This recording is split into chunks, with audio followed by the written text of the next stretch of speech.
Here's one towards the goal. That's going to be gloved by Travis Ridgen. Well, this is more like it. This is Slangin The Bizkit. Here's Travis Ridgen and Dave Wheeler. Ladies and gentlemen, welcome back to Slangin The Bizkit. Happy New Year, the first episode of 2025. That is Dave Wheeler, that good-looking son of a gun. I'm Travis Ridgen, top morning radio show in the city of Winnipeg for 20-plus years. Your favorite former pro hockey goal, well, former pro for the time being, so that is. How's things going in Winnipeg, Dave? Had a great holiday season, man. Good to see you back. It's I gained a few more gray hairs over the holidays. Had a bit of a sickness roll through the household, but everyone's A-okay now, back on their feet and ready for 2025, man. It's going to be a good year. I feel it for everybody. Actually, I had a hot start to the new year the other day, too, because my missus, her sister came into town, went to the airport, brought Wally the Corgi, brought everybody down, and, dogs got to go. And I figured, well, we're in the airport. I'm sure they got some pet relief areas. I'm walking around. I'm trying to search. Is there any pet relief areas? One of the Air Canada guys says, "Sorry, sir, there's a pet relief on the other side of the terminal. You got to have a ticket. You check in." I said, I'm sure he'll be fine for another hour. All of a sudden, I feel this anchor. I'm dragging this bag of bricks. There he is, dropping anchor, dropping a big shit right in the middle of the terminal. And then everybody around was like, "Oh my God," because you never seen a corgi that cute taking a dump in the middle of the airport before. And then I had to grab the bag, and it was almost like deja vu. I was back at McDonald's, Rotten Ronnie's Wonderland, working the soft serve machine as it was coming out. And as I picked it up, man, I just smeared on the floor, cleaned up aisle 12, and then we just took off. Hey, everybody, Happy New Year. You know what? I think dogs get the message most of the time, hey, you need to get me outside, and they'll give you all the clues that they possibly can. But when nature calls and they're like, all right, I did my best, here we go. That's true, but you are the professional dog trainer. You're the jack of so many trades, dude. You're a morning show guy, father of two, husband, dog trainer, radio guy, audio professional, guitar player. He only does everything. And average at all of them, every single one of them. And it's there's just one thing I have to make a just minor correction on.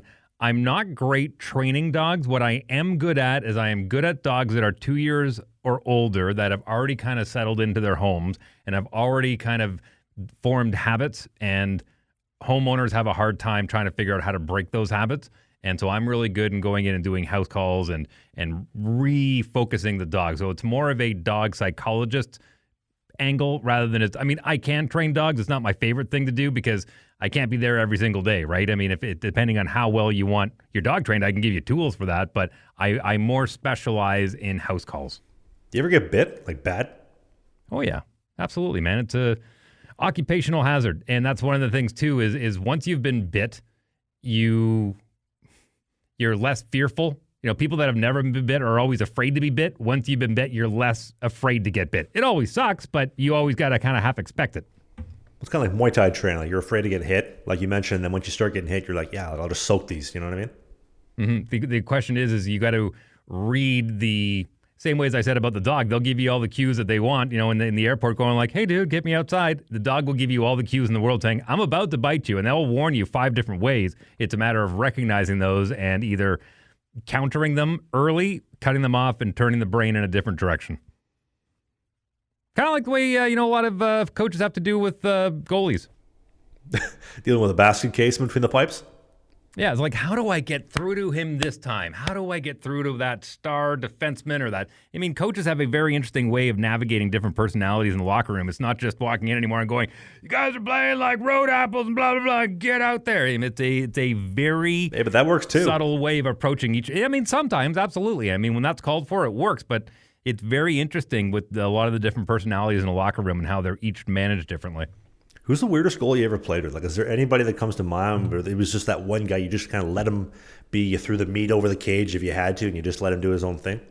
Man, they're all quirky. Every single one of you goalies have your own little weird idiosyncratic I think they're quirks. getting normaler. I think they're getting more normal as time's going on, myself included. Keep telling yourself that. Trevor Anderson was up there. I'll tell you, he's the only goaltender I've ever seen wear a clear visor. He wore a player's helmet and a clear visor. As a tender? Never seen that. Yeah. Never seen anyone else do that. Mouth guard? Oh, yeah. Yep, neck guard, everything. But he wore a clear visor because he didn't like the slats in front of his face, even with the the goalie masks and everything. He said he had a full spectrum of vision. With was the best vision that he could get was with a clear visor. You know who I think started that stereotype? The stereotype of goalies are weird and off the rocker? I think it's Ed Belfour. Because I don't know if you ever remember hearing stories when he was playing in Chicago, because he wanted his skate sharpened just the right way. And he told the equipment trainer, like, just beat it and go home, dude. I'll do it myself. And he'd stay up like 3 or 4 in the morning. He'd sharpen them, put them on, go on the ice. No, back to the sharp. And this guy was a lunatic. And I remember hearing a story towards the end of Chicago before they ended up trading with San Jose and then on to Dallas, that one of the guys picked up his glove. Like, Eddie wasn't like, hey, guys, look, I'm wearing Eddie Belfour's glove. Eddie walks in, chops him over the back of the legs with a stick. Like, don't touch my stuff ever again. Like, that is why goalies get the reputation they do for being odd and a little bit different, especially unique. Maybe his behavior was the first time it was exposed, but let me put it to you this way: I don't think it's anything new. I don't think Eddie Belfour was, the one to say, "Hey, goalies are crazy." But I was a volunteer firefighter for a very short period of my life, and I realized after going on a few calls where we literally had to walk through a building full of fire that it takes a special kind of human being to do that job. It also takes a special kind of human being to be a goaltender in very niche jobs in the world. And I think you just got to be a little bit off your rocker to stand in front of a piece of vulcanized rubber that's whipping 100 miles an hour at you. That's all I'm saying. Well, I think goalies fall in that same category as a drummer. You know how like the drummers in the band are a little bit different, but they're the lifeline. Like, you need that drummer to dictate the band, the sound. Otherwise, everything's totally off. You need the goalie to be making some saves. Doesn't matter how good you are. If you can't make some saves, well, we're screwed. I've been a drummer. I started playing drums when I was in grade 10 and played in a couple of rock and roll bands back in my day too. And yeah, the stigmas, they come for a reason, man. I wonder if drumming is kind of the same way in the sense of with a professional hockey team. I'm sure the players all the time are like, well, these defensive breakdowns we had wouldn't really be that big of an issue if so-and-so would have just made the save back there. Same way with a band. Well, we actually sound pretty good if so-and-so can get their timing right? Like the quintessential lifeline of the band or the team is the goaltender. Also, I could see Eddie Belfour driving a Cybertruck. Have you seen those? I feel like they've been rolling out all across Canada. You can't go anywhere without seeing a Cybertruck right now. I had my $100 deposit down when Tesla first announced those things. Now, my circumstances changed a little bit once they finally were unveiled, and I was like, no, I don't have the money for that anymore, but, keep my $100. I love them right from the get-go. I looked at them and I thought, that looks like a DeLorean, but a truck version, and it gave me Back to the Future vibes. And I thought, if I get one of those, it's not going to be one of those like rolling around town going, hey, I'm in a Tesla truck. To me, that seemed like a really cool off-roading work truck, like it was just an absolute workhorse, and I was excited to use one of those. Yeah, I feel like the normal Teslas, they look like a punch buggy, but just like a little bit less gay, if I can put it that way. But with the Tesla Cybertruck, like, I don't know what it is. Like, it's big, it's beefy, it looks like a man's truck. You know how with women, they wear like really tiny, petite watches, but then men, they have like big, thick, just broad watches, same thing. Like, I don't want a petite smart car like that Nissan shitbox. I want a big Cybertruck. I want to take up as much space on the road. I want as little fuel economy as possible. I want to look like a G. Cybertruck, I love it. Some people say it looks like a recycling bin on wheels, which I totally get. Obviously not blue, but man, I think that thing looks fantastic. Although the price tag doesn't look so great at $160,000 Canadian after taxes. Whew, pricey. I actually asked a guy that I saw crawl out of it. He's probably about somewhere between 270 and 290. Crawl out of a smart car at a gas station once upon a time, and I said, "So you like that thing?" He goes, "Nope. But for the amount of money I save, and it's just me, I don't got to worry about hauling anything else around. It's amazing." And I thought, you buy it for what you need it for, man. And it doesn't matter if it's a Tesla Cybertruck or even a Hummer. I mean, Hummer drivers have a stigma of being douchebags, right? It just comes with it. I mean, Jeeps. Every time I see a Jeep, I can't think anything else but a stripper. That's what you see lined up at the side of a strip club is a Jeep, Jeep, Jeep, Jeep, Jeep. So, I mean, every vehicle comes with a stigma, right? But no, those Cybertrucks, those things are cool, man. The future is now. We used to draw pictures like that. We used to see them on movies back in the 80s and 90s, and now they're here. I see a lot of people talking smack about them, but I think that if you're offered, a free $160,000 vehicle, I think most people would take it, myself included. I'd be happy to take that. But what do you think Uncle Elon did with your $100, by the way? Who knows? Maybe launched a rocket out into space. Speaking of tomorrow, I don't know how much you know about this, and if I can take a moment and geek out about this just for a little bit, there is a new league that is launching this week, and it's going to be broadcast around the world, and it is one of the most popular sports in the entire world, and it's finally getting a futuristic makeover. Are you familiar with tomorrow's golf league? Are they similar to LIV for the PGA? Okay, that's funny you ask. Now, The PGA Tour is here. Live Golf Tour is over here. And what they do is they both play different formats of the classic game of golf, which is 18 holes. Whoever has the lowest score wins, right? Tomorrow's Golf League is not played outdoors. It is played indoors in front of a golf simulator, but a golf simulator that is huge. It's the size of an IMAX screen. Instead of playing your short game and putting virtually, for all those people that play virtual golf, you go behind you and play on a simulated grass green that is the size of 6 basketball courts, and the floor moves and it spins like a record, so they can move it however they want and they can turn it however they want. So when you turn around, there's a laser that shines down. It says place your ball here because that's where it was on the simulator. Now you're going to play it in real life. It's mind-blowingly cool, and it's going to be broadcast on ESPN and in the States and Sportsnet here in Canada, because it's in conjunction with the PGA Tour. It was created by Tiger Woods and Rory McIlroy. They're going to have 6 teams. They're going to play weekly 3-on-3 matches, 15 holes, and every single course they play is not an existing course. Like if you go to your local simulator, you can play Bay Hill, you can play Elmhurst, you can play a lot of amazing courses. But what they did here is they created brand new courses, brand new virtual courses. So you've got floating fairways, you've got floating greens, you've got things that course designers have dreamt up in their heads and created. And now you've got pros going out and playing, and it's all done in front of a live studio audience. I am fascinated by this, and I can't wait to watch it. Are they playing for cash or are they playing for crypto like they are with the Live Golf?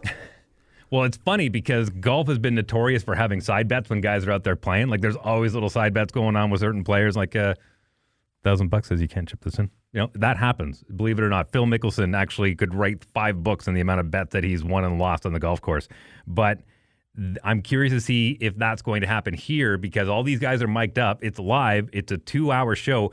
And the best part about it for any golfers out there, they have a shot clock. They have to get their shot off.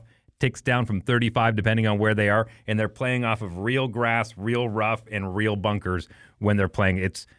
They've thought of just about everything in this, and I can't wait to see how it goes. A lot of YouTubers are going around and doing test demos on it and whatnot. It looks so cool, man, and to watch Tiger be able to go out and play on this, I'm in. I'm all in. I'm excited. TGL. That's exciting. I like the mic'd up aspect of it, the shot clock too, because you can get it over in 2 hours instead of 3 hours. But you don't know if they're playing for crypto or for cash? No idea. No, I haven't even checked to see what the prize money is, but I know there's a playoff format. 6 teams, I think only 4 make it into the finals. And yeah, I'm fascinated by this. I think it's going to be. I'm actually curious to see how well it does on broadcast television. I hope there's a digital aspect. Like I hope I can stream it somewhere. Because I think that's really where it's going to take off. And talk about having a tough Christmas. Imagine you won the last Live Golf Tour because I think they were giving away 10 million crypto. You wake up today, you're like, why is my 10 million worth 7 million? Tough day in the market. Yeah, well, listen, they could be playing for gold bars for all I know. Maybe they're playing for pearl earrings. Who knows? They're playing for some sort of monetary value. Oh, man. Hey, as long as you're waking up and Anna Kane isn't your wife, I think you're having a good Christmas. You know, I was telling Dave before we started recording the show, man, you could probably go get a used car out of a scrapyard and probably have less problems than her. Oh, wow. Gift that keeps on giving. Less baggage at an airport? Is that what you're saying? And trust me, I'm a frequent flyer. I know what baggage looks like. You still would have less than her. My God. Imagine that. She just follows you around the rest of her life as an Instagram bot, just as an Instagram troll, just like trolling you no matter where she goes. She still keeps the last name. Like, thanks. Speaking of great packages, why don't you tell everyone about our title sponsor today? Yes. Well, first off, just remember, Danny DeVito gets laid. You know Danny DeVito, right? Deck the Halls. He gets laid. So remember, there's always hope for everybody. Perlman, his wife. Yeah, there's hope for anybody out there. But that hope starts with the presenting sponsor for the show, the team at Sheath Underwear, the greatest underwear money has ever bought and ever will buy. The best investment you will make this calendar year in 2025. If you disappointed your family, you didn't get them the gifts that they wanted, maybe they hate you, guess what? You can fix that. Get a pair of Sheath Underwear. They have this awesome bamboo cooling mesh. They're new and improved 2.0. It is aerated. It's better than ever before. And the dual pouch segregated technology to put your dick in your balls, your ham bone, your bologna, and your bocconcinis where it needs to go, compartmentalized, not sticking to the side of your leg. There's nothing worse than peeling that piece of gum off that desk. You don't need to do that in your shorts. Go to sheathunderwear.com, use the code BIZKIT69, BIZKIT69 for 20% off. The greatest underwear money ever has and ever will buy, only from the team at Sheath. They've been with us since day one. So over the holidays, I got lucky. I don't have cable at home, but my brother-in-law does, and I was able to catch not only some of the Spangler Cup, God, do I love that tournament, and caught some of the World Juniors as well, and I'll be honest with you, not much to watch on Team Canada side on either of those tournaments.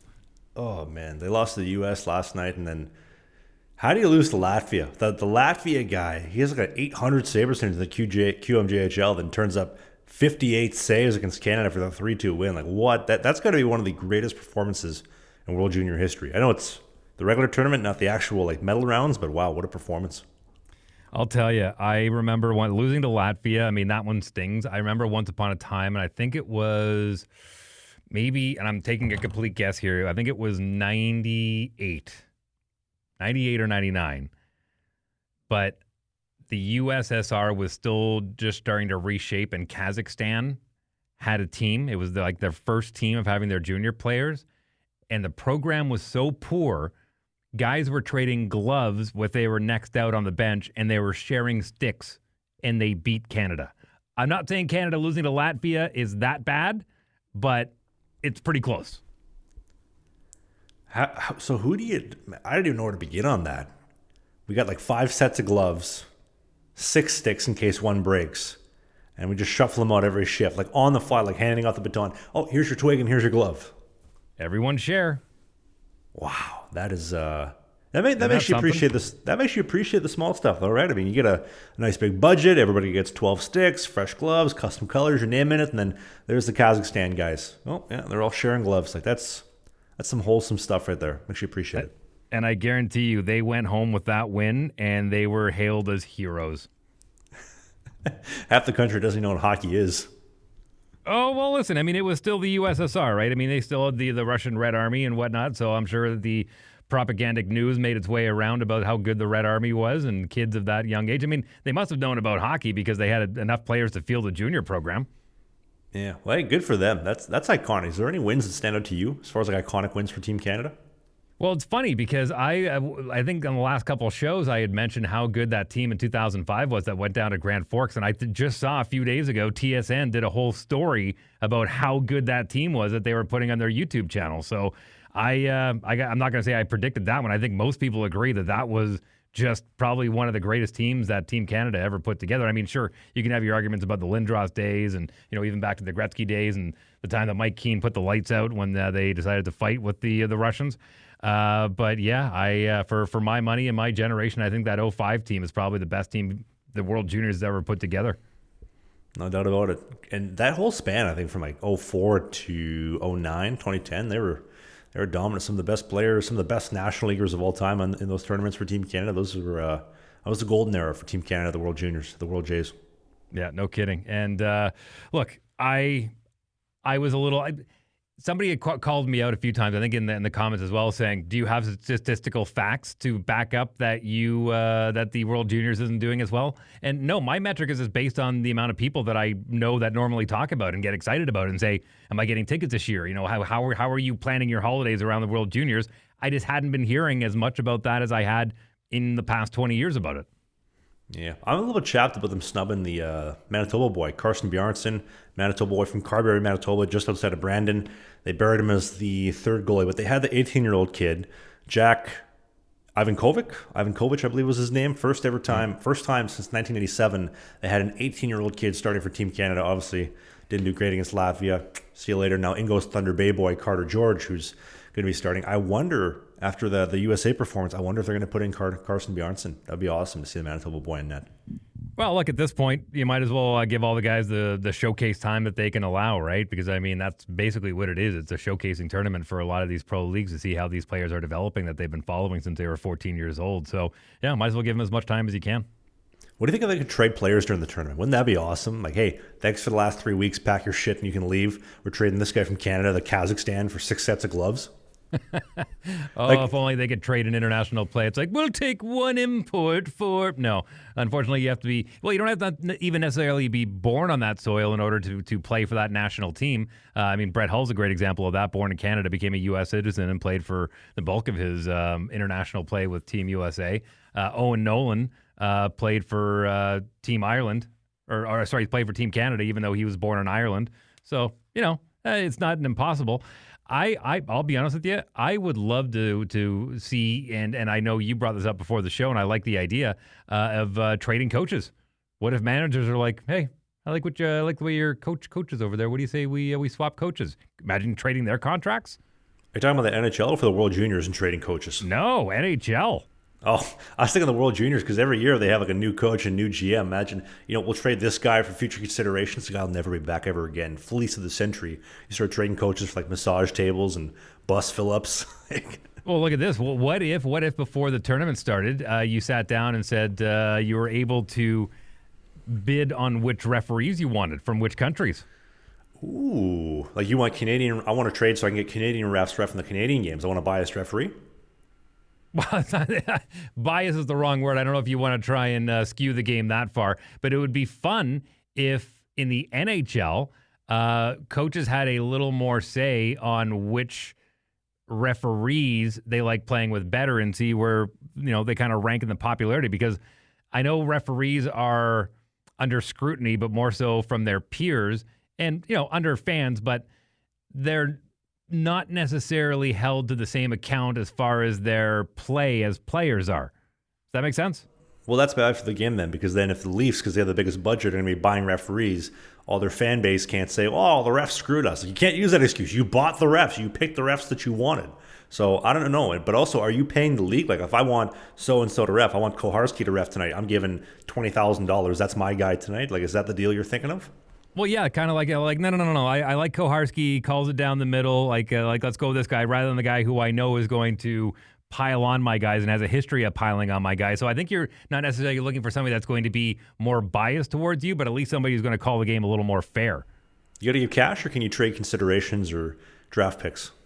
I don't know. I don't mind. I'll move down three spots in the draft if I can have Koharski an extra 10 games this year. Well, if you're in the Stanley Cup final, you're trading away the bottom two picks in every single round, so you might as well get rid of all of them for the referees you want to try to win the mug. But I don't mind the idea of, listen, like let's say on the Oilers and Panthers, on the Oilers, I'll fill your guys' gas tank up or your jet tank up. I'll fill up all the fuel, but I get to pick the refs. What do you think of that? There was a clip I saw recently where two people were playing heads-up poker, and the person on the one side of the table says, your boss bet me $1 million that you're not going to win this game, just trying to apply some pressure. And the person at the end of the table said, people like you and my boss, $1 million seems very inconsequential. So win or lose, I don't think he's really going to care all that much. And so I think when it comes to, hey, I'll fill up your jet, you really don't have to. It's, I appreciate the courtesy, but when you're owning NHL teams, I don't think working out deals for a better tank of gas is going to really go that far. Okay, so then the question is, what do you have to give them? Like if I'm talking to the Jacobs family that own the Bruins, or Daryl Cates who owns the Oilers, what do I have to give him to make that trade happen, do you think? I don't know. I think we're getting way too much into superlatives here. Like we're way off. We're way off in fantasy land. Well, listen, Mr. Wheeler, I know that you own the Winnipeg Jets, but listen, I'll make a deal for you here, all right? I will trade you my hotel for your hotel. We'll get them hoisted up on a crane. We'll move them back and forth. I'll trade you the Fairmont Winnipeg for the Hotel McDonald. Also, I'll give you my 3 side pieces and my main wife and my first 2 born goats. How does that sound for a deal? That seems much more reasonable, yeah, rather than a tank of gas. Thank you. Thank you for dealing in actual things that billionaires deal in, yeah. I want 3 wives and pee-pee touch. No. I want 1 wife and free store. No. I want free yogurt when I come to store. Okay. He's an Israeli counter-terrorist. Speaking of which, you saw the trailer for Happy Gilmour 2? I did. Okay, so I know it's unrelated, and we'll get back to this in just a split second. I noticed Travis Kelce was in the show, and over Christmas, I had multiple people ask me if I was related to Travis Kelce. I'm serious. People seem to think I look like the dude. No, I don't look like him, and no, I'm not related to him. Well, you know what? You guys are kind of rocking the same beard, same haircut, and you're both tall enough. So I can understand the confusion. But for the record, not all white people look alike. Well, we're both the same height, similar weight. We both got this very similar beard. I think he had the mustache for the movie. But if I got like a Turkish hair transplant and then I went with like the number 1 buzz, very similar. We got different noses, but If you could kind of like if I could trade, let's say I'm Travis Kelce, I trade Taylor Swift for dating somebody else, sign me up. I'll take the cash status, the good looks, the show, everything. Just give me a different chick. I'll sign up any day of the week. Jeepers Murphy. I am really excited about that trailer. I know it's going to be a lot of fan service. I heard Eminem's going to be in that as well. But yeah, give me all the fan service. I'm at the age where I'm like, sure, I'll go spend an hour and 45 minutes of my time on Netflix. I'm going to anyways. Why not watch a bunch of familiar guys that made me laugh 25 years ago? Let's go. What do you think of Trading Wives? I think they did a TV show on that. I think it was called Family Swap or Mom Swap or Dad Swap or something. It wasn't nearly as cool as it would have been if it was on OnlyFans. Oh, I'll trade your wife for my wife, and I'll trade 3 first-round picks. I'm really tired of her. I love this show. There was once upon a time, I remember saying to one of my uncles, I was like, listen, knowing now what you knew then, would you have swapped my brother and your daughter at birth so you can get a boy in the family? He looks at me and goes, yeah, but don't tell anyone. Because he had 2 girls and he wanted a boy. So I get it. Sure. Forget about trading wives for wives. What if we did, I'll trade my wife for your wife. Mine's about 5 years older than yours, so I'll throw in a 3rd-round pick just to neutralize the playing field. But I don't even need her. Let me take her to team dinner and see the reaction the guys get. I just want to kind of test the waters on that before we finalize the deal. How does that sound? I think you should buy yourself your own island. You want to get into our cut of the week? Absolutely, I would love to. Who is it brought to you by? Brought to you by Brisket Jerky USA. They have been a cut above the rest since 2022. Whether you're looking for your road trip snacks, beef jerky. By the way, just side note, I went to Jasper for the holiday season for Christmas. So I took my missus down to Jasper. I was all out of Brisket Jerky USA. I had to use the dog shit stuff you have at the gas station. It's literally like chewing on a belt. Brisket Jerky USA, it's literally, you're chewing on literal brisket. Tender brisket. It comes in so many flavors. They got their road trip snacks, their popcorn, the trail mix. It is the only road trip snack you're going to need. We'll talk a little bit more about them in a sec. For my cut of the week, dude, I'm going Stuart Skinner. This guy was doing his best Santa Claus impression this holiday season. The pizza behind the net, give it right to the guys in Vegas. Here's a goal for you. And then the one against the Florida Panthers where the guy, Reinhardt, behind the net, banks it off his head in a 4-4 game, dude, in the middle of the 3rd period. Make a save. Come on. Oh, yeah. That's my cut of the week. Stuart Skinner, what do you got? The Winter Classic, and I would like to talk a little bit more about the Winter Classic here in just a little bit because I got it actually brought back a flood of memories. But the fight, about 2 minutes left in the 2nd period, the 2 captains going toe-to-toe, Schenn and Foligno, right off the draw. They talked about it beforehand, and a lot of times when you talk about it beforehand, it's like, hey, we're outside. You want to give the fans a little bit of a treat here? And yeah, sure. They didn't pull anything back. Foligno was gritting his teeth the whole time, and they threw a few good ones in there. I was happy to see the boys go at it in the outdoor game. Dude, Nick Foligno, that dude is literally harder than a left-hand turn in downtown Winnipeg during rush hour between 3 and 5 p.m. fella. But man, that was I like that fight. Right off the face-off, we're ready for the draw. The second that puck drops, we're going. And he just went to gun, tried speed gunning Schenn. Good defense, and the captain's going at it. You got to respect it. I like that a lot. You don't see a lot of that in the Winter Classic. Actually, I think the last Winter Classic fight was the nail gun. Dan Carcillo and the Philadelphia Flyers against the Chicago Blackhawks. Or was it the Hawks? No, it was the Bruins in 2010. Feels like Chicago's played in 3,000 of them, but somebody fact check down there. I think you're pretty accurate on that one. I love the outdoor game. I would rather see it on January 1st rather than January 31st, just because I think it's a nice little hey, laying around after a party last night. Let's throw some hockey on, watch the boys play outside. I think it's better suited on Jan 1, but whatever. I'm not the schedule maker. Maybe Wrigley was booked on January 1st. Who knows? But you got a better deal going New Year's Eve than a New Year's Day. Yeah, exactly. It brought back a lot of memories watching the guys go up and down the stairs of the dugout when they were coming out from the clubhouse up to the playing field, and they got a long walk to go to get all the way out there. And I guarantee you, all of the equipment managers were just going, God, I hope there's not a nail or there's not a rock or there's not a something, and I hope everything's as flat as possible. But going down those stairs and watching some of those guys try to navigate those steep stairs, I guarantee you they were checking every single one of those skate blades. It actually reminds me of playing at Beacon Hill Arena, where the rink was dug down, and our dressing rooms were all at seat level. And so if I remember correctly, there was about 15 stairs going down, and both teams had to take them on either side of the penalty box. 15 stairs, clunk, clunk, clunk, clunk, clunk, clunk, clunk, clunk, clunk, clunk, all the way up to the ice surface. Man, the amount of damage we did to ours, because you weren't wearing skate guards on the way. The amount of damage that you were doing to your blades, man, it brings back memories. I wonder if they end up changing the date. They see, okay, well, listen, most of the guys are going to go drinking on New Year's Eve, and then they saw the walk to the rink plus going down the stairs. We're not doing this hungover. We got to go New Year's Eve, not New Year's Day. Well, it's fun. It brings me into a sports opinion that I had written a couple of weeks ago about how essential is it that you have to play on Christmas Day. And the NHL hasn't done that since 1971, for the record. But the NFL playing on Christmas Day, what about those losing team, man? Way to ruin a family's Christmas. Oh, Daddy lost on Christmas Day, but I had Santa for a win. Like, you don't have to play on Christmas Day, man. Like, there's just certain days you don't have to play on. Sports is not an essential thing that we need in our lives. You know, we can take a day off, watch a movie. Are you talking about the kids that are disappointed about the Christmas loss, or the fans that are disappointed with the Christmas loss? All of them. Everyone that has their team lose. I mean, what a great way to ruin it. Oh, my team lost. It was Christmas. It was setting yourself up for failure. Well, at least you're not getting bombed in a ditch in the Ukraine. Yeah, you could have had worse Christmases depending on where you are in the world. You're absolutely right, Travis Ridgen. Thank you for quantifying that for me. I appreciate it. And you're not married to Anna Kane. And remember, Danny DeVito gets laid. Life could be a whole lot worse than having your sports team lose on Christmas Day. Once again, you have brought everything down to an even keel. Thank you, sir. I appreciate you doing that. That's what I'm here for. Also, I was going to say, too, I don't like the playing on New Year's Eve because after 4:30 p.m. it all gets dark outside. I like the New Year's Day starting at noontime. Get better lighting. It's a lot easier to see the game. And I'll bet for the fans, too. Well, I guess depending on what angle the sun's coming at, if you're in a football or a baseball stadium. But yeah, I like the New Year's Day a lot better than New Year's Eve. I don't know why they ended up changing it. I think probably because the guys were just like, I'm not playing hungover. Let's do it New Year's Eve. But look at Miikka Kiprusoff. That dude started 70 games every year for 7 years in a row, 05 to 2012. That's how long he did it for. And that dude was getting pinned every night, make 50 saves, go do it again the next night, make 40 saves. Like, this guy was an animal. He was never affected by it.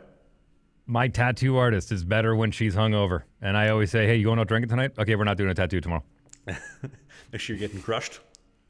She has steadier hands when she's hungover the next day. She's not as jittery. But look, yeah, Theo Fleury did it for a handful of years. There's a bunch of players that have done it for a handful of years where they're able to operate at a level like that, but not your average person. And I'll be honest with you, I don't think it's even that big of a deal. I don't think it's even I want to go out drinking on New Year's Eve, because I would say the percentage of drinkers compared to non-drinkers in the NHL has changed drastically from even over the past 20 years. A lot of these new players coming up, they treat their body like a temple, and maybe the odd beer here or there, but there's no late nights out. And we've talked about it before. Most of them are more interested in playing, online video games until the wee hours of the morning. That's the bigger concern than rather being down at the hotel bar. Well, you're 100% right, but also Miikka Kiprusoff did a lot more than what Ian White did after drinking. I mean, like Kiprusoff, you had no idea that he was a party animal, and most of the other guys, Ian included, struggled when they would drink. But I don't know if there's a single player that I can think of off the top of my head that went and had as good of a time and enjoyed himself as much as Miikka Kiprusoff, but was a Vezina runner every single year, was dominant, kept them in games, won them playoff games. Like I don't think we'll ever see another player like Kiprusoff. And like, if you wanted to build the textbook goalie of the mid-2000s, early 2010s, like Miikka Kiprusoff was your guy. Technical, athletic, explosive. He never, what we call, is wearing the score. So like if I'm down 7-1 and my body language is I'm small, my shoulders are deflated, basically being a Stuart Skinner. With Kiprusoff, you looked at the way he's playing, his body language, you had no idea if it was 1-0 or 7-0. You had no clue. And he was elite at that. I don't know if we'll ever see another Kiprusoff again. By the way, the Canadian Cup drought, I do think it ended in 2004 because the Flames should have won on that overtime goal. Javi Balloon was great. Kiprusoff was better. Yeah, we had a couple chances at it there. Edmonton Oilers going to the finals as well. Calgary Flames going to the finals. Montreal Canadiens going to the finals. I think this year Canucks might be too, the when they burn the city down. Yeah. Don't forget about that. Canucks going to the finals as well. I think the Winnipeg Jets, I think they have their turn coming up here. Hopefully this calendar year. If the Jets go to the Cup final and they lose, do you think the city will burn down? Nah. I think they'll probably just go to the bus shelters and smash a bunch of those. Well, they're not putting glass in the bus shelters anymore. Actually, I think they're doing smash-proof glass now too. So I think they're going to put them. They'll put them up just so they can get smashed to make people feel better. Give them something to write about. Our team lost in the Cup final. Yeah, exactly. It's not like they're going to dig up the roads, potholes. They're like, oh, somebody already got to this before we did. Leave the roads; they're already crap. Oh, the city already ruined the city. Don't worry about it. Oh, man. But the cut of the week, as always, is brought to you by Brisket Jerky USA. If you're in the market for some great beef jerky, some great road trip snacks, they're incredible white chocolate espresso popcorn, the trail mix, go to the link in the video description at Brisket Jerky USA.com. Use the code BISKIT, BIZKIT, for 10% off. Man, what are you waiting for? Everybody loves beef jerky. I do too. Dave does. Go get some today. And thanks to them for sponsoring this segment of the show. Hey, Travis, did you get a phone call from Ottawa by chance? Who specifically is calling? Is this a CRA? No, I thought it was the Ottawa Senators, because sounds like they're calling everybody trying to sign a goaltender these days. I thought they might have been on your radar. You know what? I did get a call from Ottawa the other day, and I hung up. It might have been one of the GMs. See, there you go. You thought it was RevCam. Turns out it was the Senators looking for a goalie. Hello, is this Mr. Ridgen? Who's speaking? Oh, this is... See you later. Oh, it was the GM. Yeah, you may have passed up an opportunity. They went all the way down to the East Coast to get a couple of goaltenders, I think, didn't they? Yeah, and for the record, I don't answer calls unless the number's in there. If it's no caller ID, likely spam, just a random number, I don't answer. So to whoever called, GM of the Senators, please text first or leave a voicemail. Smart man. Or call the voicemail line for the show. But sorry, carry on with the Senator situation. Yeah, no, I just find it interesting. They had a couple of goalies go down, and then brought a couple up from the American League, and one of them got injured, and there was more injured. And I know the American League was scrambling, the East Coast was scrambling, and we know how that kind of shuffles all the way down to some of the SP and the Fed and whatnot. So I was just wondering if there's enough shakeage that you may have gotten a phone call somewhere in the ranks. I got a couple phone calls. We'll talk about it maybe more next week when someone maybe becomes a little bit more finalized, but I would definitely say it's definitely not a bad situation when all these guys are getting injured, because somebody needs goalies, and then it's a trickle-up effect, as we talked about in previous episodes. So I think if there's a chance to be returned to a pro team in the new year, it's very, very likely at this point in time, but we'll get more into those details. But as far as the Senators go, you know what? Linus Ullmark I find is so interesting, because we roasted this dude a couple months ago. He was terrible. He's literally putting up worse stats in the NHL than I had in 2 years in the Fed. And then all of a sudden we post that clip talking about it, and then he's like, you know what? Watch this, Trav. Hold my beer. 950, 970, 920, shutouts here, shutouts there. He's stopping everything. He's a brick wall. And then he gets injured. And now they can't find a goalie. Yeah, man, I don't know what's worse, that or what's going on in New York. Man, I have never seen a team try to tank as quickly as possible as I have in the New York Rangers. My God, I mean, you get rid of Trouba, and it was like he was the linchpin of the whole thing, and the dominoes just started falling, and then you sign Shesterkin to the biggest contract ever, and then he goes and gets injured, and things just go from bad to worse all of a sudden. Yeah, Jesus made water into wine, and Shesterkin took $12 million and turned it into shit and goals against. Wow, it's almost heartbreaking to see what's going on over there. I mean, they were at the beginning of the season. I mean, they were expected to go to the Stanley Cup Finals and face the Edmonton Oilers as far as EA Sports is concerned, and now I think that they're going to be pushing hard to try and make the playoffs. Well, they're out of the playoff picture right now, right? Yeah, I mean, on the bubble last time I checked, I mean that was it was last week. Think the Leafs will make the playoffs? Yeah, Leafs will be in. I'm glad to see Ovi back on the ice, man. He's last check, he's 25 behind Gretzky. It's pretty good. Scores in his first game back. They gave him a nice empty netter to get break the goose egg, being back after the broken leg. But Russian machine don't break, man. Let's go. Pushes on. You think he gets it done this season? Yeah, I think so. That was a really quick return too from a busted leg. That was awfully fast. I followed it a little bit, and I'm not saying that they put a new steel plate in there or anything, but no, they were really diligent about it, and they had him jumping on his leg within, I think, 3 weeks, which is pretty good. I don't get tinfoil hatty, but it's interesting, fascinating, if you will, how they got him back so fast from a fractured fibula. Interesting. Well, fracture doesn't mean break, right? So, I mean, we don't know the extent of how badly it was fractured. It could have been a slight fracture, and yeah, who knows? They've got lots of fun tools and whatnot when you've got an endless budget to try and fix yourself, right? Steve Austin, bigger, better, faster, stronger. It's true. Also, man, my boy made his return to the NHL after 2 years. Wow, I was super excited to see that. You see that with Muzz making his debut back? Yeah, came back and quickly went back down to the Marlies. It was a short run, but hopefully he's back before the end of the season. No, he's still with the team. It's still him and Wool, because Stolarz is going to be out for, I think it was like 6 to 8 weeks with that knee injury. He was playing. Oh, he's still up? Okay, good. Yeah, he's still up. Yeah, I think. Yeah, well, I mean, Stolarz is probably the Vezina candidate, the Vezina front runner right now. But he's going to be put on the shelf for a bit, so probably slide down a little bit. But Muzz came back, made some big saves in position, great timing, got the win against Buffalo. I know they're the Buffalo dumpster fires, but that was that. And then obviously they had the loss against the Capitals. I'm excited to see once he gets the wheels flowing, playing in some NHL games again, see how dominant and how good he is. Because I can attest to it myself too. Like, this season in Fort Wayne. I'm playing games every week. I'm getting consistent ice time. I'm getting into a rhythm, and I'm feeling better. I'm more consistent. I mean, I got the best stats in the entire league as opposed to the past 2 years. It's hard to get into a rhythm when you play a game, you get buried for a month. Maybe you play half a game and then you get scratched for a month. Like it's hard to get into that rhythm. So when he gets some games in, I'm excited to see what he does. And obviously that's my boy. I'm biased no matter what. I'm going to be cheering for him, but. Yeah, no, I mean, like I said, he is a great option to have, and I don't think they have any problems pulling him up because they know he can get the job done. And meanwhile, you'd rather keep the momentum of the guy you've been putting in net for the Marlies, so it makes sense to bring him up. And yeah, no, hopefully he can stick, man. He deserves to have a few more good years in the NHL.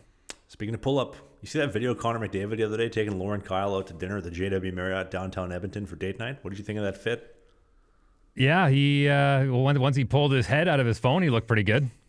Yeah, she looked like she was kind of into the vibes, and he was just texting away. I don't know who he was texting, but he was probably like, I can't believe I'm waiting here. We should have been seated by now. Someone should have been taking my order. Why is it taking so long? I don't even know where they parked my car. Well, he's probably looking to see if he can trade his wife. No, he was probably, I don't know if he's as bad as Scheifele is as far as checking stats and whatnot, because I know Scheifele gets nerdy statistically all the way down to the amount of strides that he takes in a shift. So, yeah, who knows? Maybe he's a stats guy. Maybe he has a fantasy football league. Maybe he was checking up on the latest. Maybe there was a game on. Who knows? Well, I think Leon and his missus were coming to meet him for dinner, and it'll be funny if he was on his phone just checking his stats. Leon comes, dude, they chiseled my assist. They took my assist away. He's just bent out of shape, and then there's Lauren waiting for him to take his head out of his phone, which, by the way, she cleaned up pretty nice. I like Connor's fit. Those white shoes. I like the white shoes. They're nice. I don't know if I'm a fan of the silver suit and pants. Personally, I love a good charcoal, maybe even a navy, a little pinstripe combo action.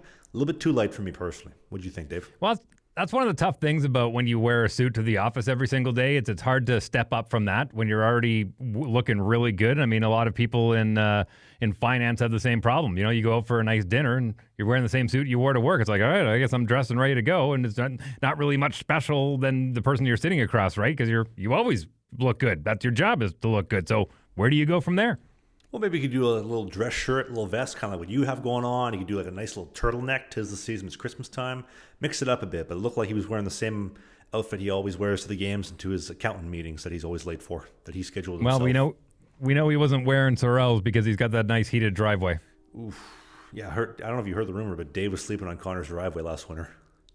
Yeah, though, I think he's actually going to be renting it out per square inch out in Alberta for all the oil workers. Nice and warm. Nice spot. Put a little overhang over it. Yeah, they got no rent control in Alberta, so that's not a bad deal.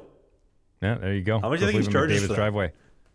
Oh, jeez. Well, listen, because for those that don't know, I was born and raised in Fort McMurray, and so that's a hotspot for the tar sands. And once upon a time, I think it was about 10, 15 years ago, you could rent for $1,500 a month, you could rent part of a bedroom, maybe even a walk-in closet if you were lucky enough. It was like the rent over there was unbelievable.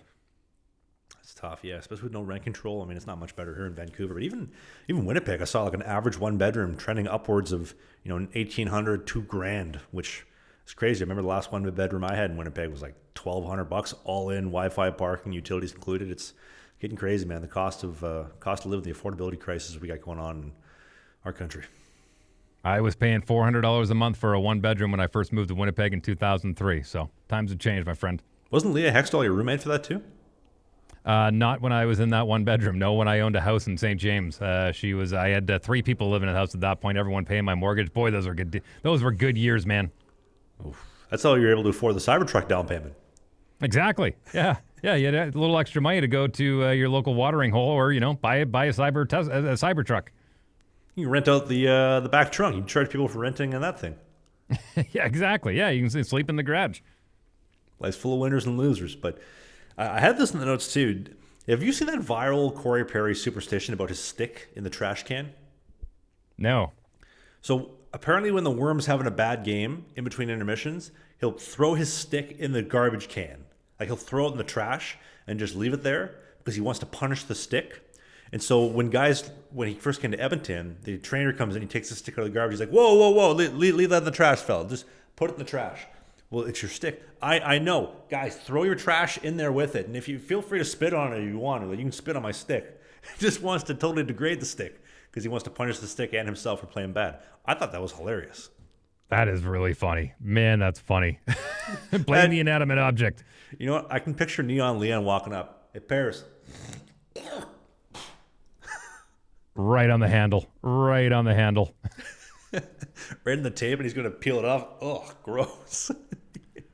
Haktua, spit on that thing. Man, she is, excuse my French, she is, dude, she's going to jail. You're in a lot of trouble. I love you forever, Pookie. Oof. That crypto, yeah, I'll love you all the way in the clink.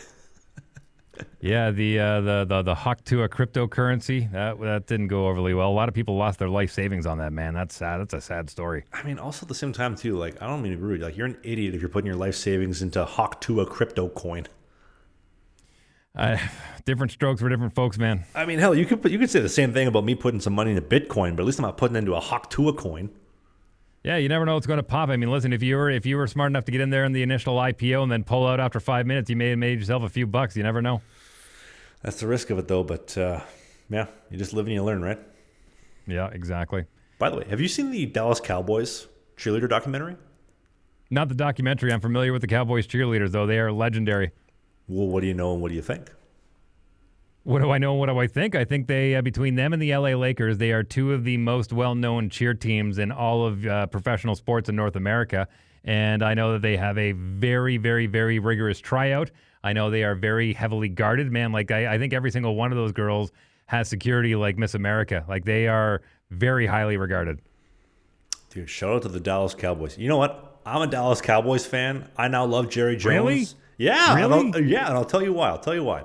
So my missus was watching this documentary, and I don't really watch this type of trash TV, but every now and then she'll put something on where I kind of get like the one knee up on the couch, and I'm like, what's going on here? And I kind of get invested that way because it's just, I think every man does that. And so I ended up watching this documentary, and I couldn't believe like the detailing and the discipline that these women had to have to become cheerleaders, and also the fact that the Dallas Cowboy cheerleading squad, there's no DEI hires, there's no sympathy and feel-good participation trophies. It's just beautiful women. Everybody looks great. They look similar, which I like as well. And there's no fat chicks. There's no, like in the Nike ads when you have the new models that look like they were eating the old models. It's just good times. I'm a Cowboys fan. Go Sea-Boys, America's team. I'm still pulling for my Minnesota Vikings. Let's go. They got a big game against the Detroit Lions tonight. Go Vikings. We could be tops in the division. I'd be happy with that one. NFC North, baby. It's all ours. Are you familiar with the story of how Brett Favre ended up in Minnesota all those years ago? Well, I know he went from the Green Bay Packers over to Minnesota and then to Jets, New York. The Jets and then the Vikings. Do you know how he went from the Jets to the Vikings? Yeah, there was a certain reporter that he may or may not have sent inappropriate photos to that he accidentally sent going, hey, I know you said no to dinner earlier, but why don't you have a look at these pictures and tell me what you think? Well, it wasn't a reporter. It was one of the cheerleaders. He ended up sending her a picture of his hog and saying, hey, I know we want to go for dinner, but you want to chow down a little bit earlier? And she was like, no, Mr. Favre, I don't want to eat any earlier than we already are. And then she ends up making a report. Then, boom, I know the dude was on Percocets when he did it. Didn't know that he did it. And then, boom, he was traded to Minnesota. Welcome to the Vikings. And then they go all the way to the NFC against the Saints. Yeah, I still have PTSD about that game. I really, really do. Why, for the blown call? For that entire game, that entire season. Listen, it is hard being a Vikings fan, man. Vikings fans have been through the ringer. We've got an amazing football team. We got a great coach. Everything is going to plan, but as Viking fans, we know something's going to go wrong. Like it's inevitable. Something will happen, and we will not get a Super Bowl again this year. Well, Green Bay fans are cheeseheads, right? Like, let's go cheese. But what are the Vikings? Skull. Like the Viking skull, right? With the ship. Skull. Absolutely, man. Yeah. Why is No, I've been down to US Bank Stadium. It's unbelievable. They took that from I think it was the Icelandic team during the World Cup when they made it in, and all their fans after the games would do that skull. And it was, it's a Viking thing. And so the Minnesota Vikings said, we like that, and they started making it part of their game day experience. It's pretty cool. They got cheerleaders? Yeah, of course. Every NFL team has cheerleaders. Are they like the Dallas Except Cowboys? for the Buffalo cheerleaders? Bills. I think the Buffalo Bills are still using livestock, but I can't remember. Oh, jeez. You ever seen the movie The Longest Yard? Same cheerleaders over there. It's a bunch of dudes. Which one, the Burt Reynolds version or the Adam Sandler version? I've seen both, and they're both great. Adam Sandler version. And they got, what was it, Tracy Morgan and all the tranny dudes that are the cheerleaders. That's a great movie, man. Yeah, I really enjoyed that one. Oh, that's an iconic movie. Gets in the car wreck at 150 miles an hour. Don't worry, boys. Barely spilled my beer. No, Adam Sandler, man, I'm telling you, he's made some classics over the years. And I can't remember who said, oh, yeah, it was Kevin Smith who said He hates baseball, like the actual game of baseball, but he loves baseball movies. It's one of his favorite types of movies to watch. Well, there's the Yankees. There's the good teams. 50 feet of shit, and then there's us. Yep. Billy Bean, right? Yep, that was Billy Bean. Yeah, another great movie, Moneyball with Jonah Hill. Man, that's a good one. Good baseball movies out there.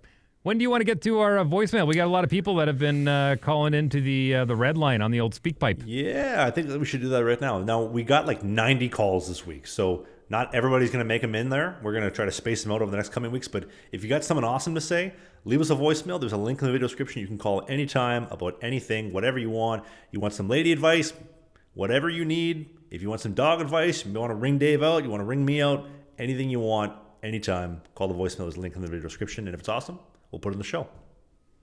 This is Proud Wiley once again. My question is to you, Dave Wheeler. Wheels, I know that you're a big golf guy. Who is your favorite golfer of all time and why? And a follow-up question, how bad is Travis at golf? Be honest. Well, listen, my favorite golfer of all time, this is not going to surprise anybody, is Tiger Woods.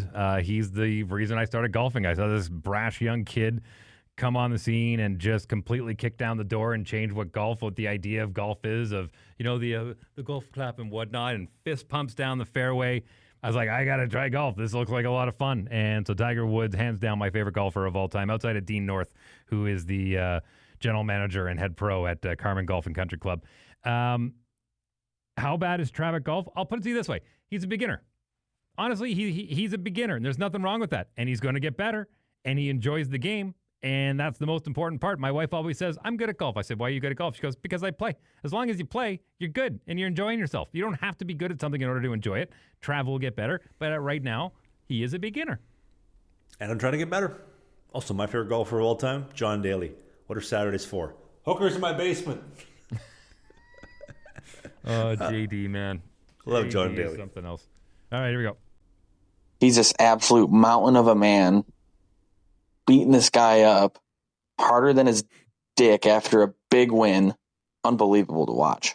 I got to say that for sure. Can't wait till he comes to Flint. I've been refereeing and lining these games.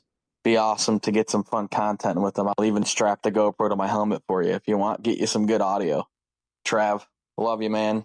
Mr. Wheeler, you're an absolute freaking legend.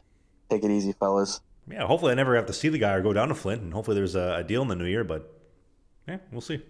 I was just wondering if you've ever, crashed out at a coach. If he's done something, really don't like it, and you lose your shit on him. Yeah, lots of times I've wanted to, but you can't do that, especially in pro hockey. You can't go bitching up the coach no matter how pissed off you are, how upset you are. Like, coach does something, you're going to get pissed off. It is, let it go, punch a punching bag, go home screaming at a pillow. I don't know, do something that isn't yelling at the coach, because there's nothing productive that's going to be beneficial by doing that. Yeah, I think if you're going to have, if you've got a beef with a coach, then you kind of do it behind closed doors and you deal with it in a professional manner, because if you expect to be treated like a professional, then you should act in kind. Yo, Trav, big fan, buddy. You should come join the LNAH. It's a semi-pro league. I think you fit in really well there. Think about it. Good hockey. It's better than what you're playing now, and we need you there. We need you in Laval. And you get paid, buddy. What do you think of Laval? How much? Also, I think you have to be a Quebec resident to play in that league. I'm not a resident, obviously. Trav, buddy, wondering why in your fucking games you always gotta go up to the bench with your glove and high five your team. I know it gets lonely back there, but Jesus, buddy. Well, I have to be a part of my team. It's my team versus their team, so I'm going to support my team. That guy just kind of sounds like his mom didn't love him enough as a kid. Honestly, should have given me a couple more hugs. Why would you go celebrate? Why would you go celebrate? Just stay How in your dare nest. you have fun, you terrible person. Question. Would you rather teleport anywhere in the world or time travel? Ooh. Trav, you first. I want to time travel. I want to go back to April 12th, 1912. I want to see the Titanic sink. I'm very fascinated by that. But I don't want to die. I want to come back today and then tell everybody about it. I would likely teleport because, as I've learned through the Marvel Cinematic Universe, time travel doesn't really exist. You can move from universe to universe where time moves differently, but if you go to the past, that's your new future. You know what I'm saying? Like you can't go back in the past. Anyways, teleport. Teleport is my answer. Oh, Trav, you always dodge my question. Tell us some stories about playing in Lundar Junior B. Those are my favorite videos of all time. Okay, I know who this man is. Yeah, in the jungle in Lundar. This guy's a patron. He's always been bugging me. He wants more Lundar stories. I don't really tell many of them, but here's a good one for you. I remember our Zamboni driver when I was playing in Lundar. He was a nice guy, terrible Zamboni driver. Like, he'd always do a terrible job of flooding the crease. There'd be like divots and holes, and he never put enough water down. And I always asked him, like, fella, can you just give me a little bit of water? Like, I just want to slide around the crease. I'm not a great goalie, but just, help me out. And he was always kind of a dick about it. But then I remember there was one day we had practice, having a hard time getting through to him, whatever is what it is. The next day, his daughter hit me up on Instagram, and I was like, oh, okay, like chatting her up, laid the screws, and then at practice the next day, I was like, you know what? I think I can deal with the shitty crease. This ain't so bad. So going back to making trades for things that you need in the game. I'll trade your daughter for a better crease flood. Declined. That's not bad. That's a good name. Hey, Travis and Dave. My name's Jeff. I'm from small town northern New York, just across the border from Cornwall in a town called Messina. I just want to let you guys know that your show is probably one of the first things that I listen to either on Sunday or Monday when I get to the gym. It's always a great show to listen to. Gives me some good laughs as well as keeps me motivated throughout my whole entire gym sesh. Also, I'm a military veteran. Yes, I have gotten your cards, Travis. We've spoken Thank you for your times service. via email, but I have a lot of good stories from the past, especially with the military and playing hockey all over the UK and parts of Europe, as well as when I separated from the military, got out. I have a few good stories from Raleigh, North Carolina, to include certain teams. But again, keep up the great work, guys. You guys have a very big dynamic between you guys, and I enjoy listening to it. And again, happy holidays. How about that? And by the way, shout out Messina. I've been to Messina numerous times. Great casinos over there, too. He kind of reminds me of, those chicks that kind of give you a little bit of a tease, a little bit of a blue ball. It's like, oh, well, wait till you see this, that, and the other. Well, can I get a taste? You'll have to come by in person. Well, give me a taste. I don't want to come by in person later. I got stories. Tell me the stories. Come on. Yeah, on with the stories. I want to hear the stories. I'd love to hear them. Yeah, if you got stories, call the voicemail. Let us know. We want to hear them. Absolutely. There is a link down in the podcast description if you want to click on that, and you can record right from your computer or mobile device. And if he's at the gym like he says he is, do some shoulders. Chicks love big shoulders. Get on it. Mine seems to have gone missing. Am I just like my goaltending career?